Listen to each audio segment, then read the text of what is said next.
ఇది ఏటి సమస్యలు ఏమైనా ఎలాంటి అరికట్టారా అంటే మామూలు నైట్ టైం ఏమైనా మేము వెళ్ళి అడిగితే పోతే సేవ్ చేసుకుంటప్పుడు వస్తున్నారండి అది అనేక అంటే కష్టం అంటే వాళ్ళు పొద్దుకెళ్ళి సాయంత్రం వరకు ఏ టైం అవుద్దో ఆ పడవలో ఏం జరుగుద్దో అనుక్షణం గోదావరి మీద పోరాటం చేస్తూ ఉంటారు.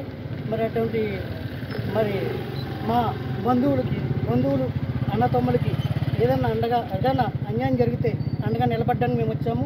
మరి దళిత ప్రజావేదిక ఆధ్వర్యంలో ఉన్నటువంటి సోలరాజు గారికి జయమని తెలుపుతున్నాము.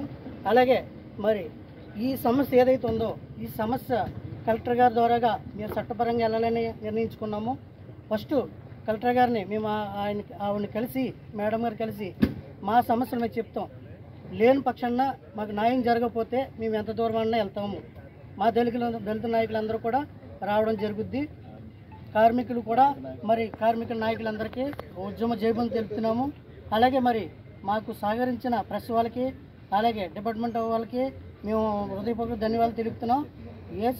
రిటైర్మెంట్ మరి ఇప్పుడు మా ఈ సమస్య కోసం మరి ఆయన పెద్ద జడ్జి గారు కూడా ఇక్కడ రావడం జరిగింది. మరి ఆయనకి మా సమస్య చెప్తాము. అలాగే ఈ రిజింగ్ పడవలు ఏదైతే ఉందో తక్షణమే ఆపాలని మా డిమాండ్. అందరికీ ఆపకపోతే గ్రీన్ ట్రిబ్యునల్కి వెళ్తాం.